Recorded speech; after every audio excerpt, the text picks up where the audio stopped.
Assalamualaikum warahmatullahi wabarakatuh. Baik anak-anak sekalian, untuk kelas 5 Bapak akan melanjutkan materi. Nanti anak-anak bisa menyimak kembali buku LKS halaman 4. Ya, LKS halaman 4. Di sini Bapak akan mengulas kembali tentang sahabat Abu Bakar As-Siddiq, yang mana pengganti pertama Rasulullah SAW ketika beliau wafat. Jadi sifat mulia Abu Bakar As-Siddiq, beliau ini adalah salah satu sahabat yang mempunyai kemuliaan akhlak yang sangat luar biasa. Kemudian dalam bidang sosial, Abu Bakar As-Siddiq ini selalu memberikan hartanya kepada orang-orang, terutama diberikan kepada budak, dibeli dan dimerdekakan. Salah satunya ini ya.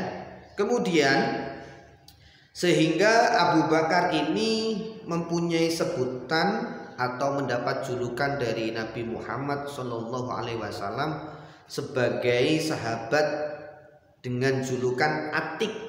Atik itu kesucian ya, yang mana beberapa isinya ini terkait sifat-sifat yang ada di diri Abu Bakar As-Siddiq ya. Kemudian yang pertama, sifat dermawan. Jadi sifat dermawan dan rela berkorban yang dimiliki Abu Bakar membuat ia tidak segan-segan mengeluarkan hartanya untuk membebaskan para budak yang tadi Bapak sampaikan ya. Kemudian pemberani. Sebuah kisah ketika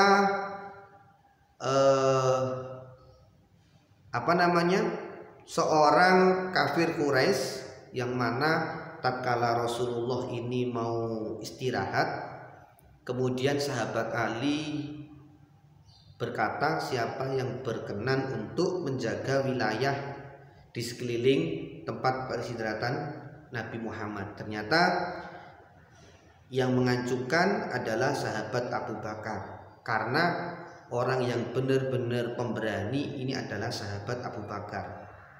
Apalagi kalau orang kafir ini mendengar kalimat Abu Bakar, hati akan ciut. Karena setiap musuh yang berusaha mendekati tempat Nabi, Abu Bakar yang akan menghantam orang tersebut dengan pedangnya.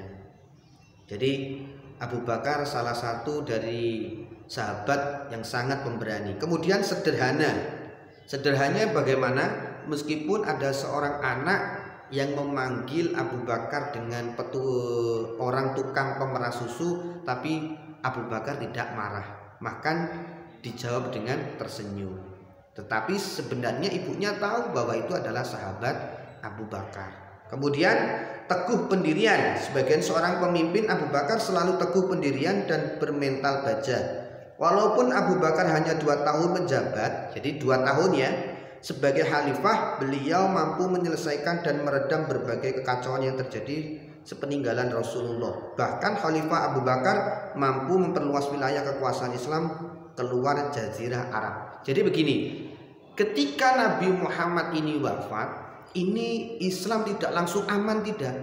Bahkan ketika Nabi ini wafat, banyak orang-orang yang murtad atau orang yang banyak keluar dari Islam. Mungkin orang beranggapan bahwa setelah Nabi tidak akan ada pengganti. Bahwasanya orang-orang beranggapan seperti itu. Sedangkan dengan kenyataan yang ada bahwa Nabi Muhammad wafat, ini diteruskan oleh sahabat Abu Bakar. Maka dari itu, tugas dari Abu Bakar adalah menyelesaikan permasalahan-permasalahan yang ada di dalam Islam tersebut. Salah satunya itu tadi ya. Kemudian di sini meskipun menjabat selama 2 tahun menjadi khalifah, pemimpin, Abu Bakar bisa memperluas wilayah Islam di luar jazirah. Padahal jazirah itu sangat besar sekali. Kemudian yang terakhir, suka bermusyawarah ya.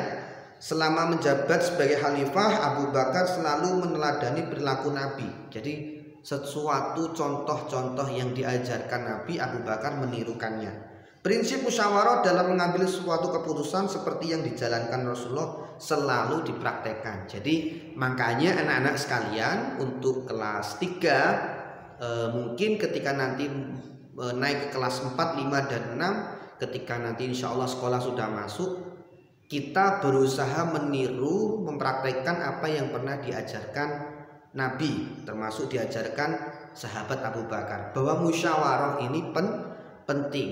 Jadi suatu kelompok, kita sebagai mungkin pemimpin, kita tidak boleh langsung memutuskan perkara tersebut, karena orang itu punya argumen, perbedaan yang bermacam-macam. Kita sebagai umat Islam harus menghargai seperti itu. Maka kita nanti insya Allah mudah-mudahan kalau cepat sekolahan masuk, kita bisa mungkin praktek. Jadi sebuah keputusan dari sebuah kelompok kita musyawarahkan bagaimana enaknya. Katakanlah ada 5, semuanya berargumen ini enaknya bagaimana. Nah, setelah musyawarah disepakati, ini akan mendapatkan satu titik. Nah, inilah yang kita inginkan, sehingga dalam suatu kelompok ini semuanya enak, dalam hati juga enak, keputusan bersama ditanggung bersama. Jadi musyawarah itu memang benar-benar diperlukan. Baik.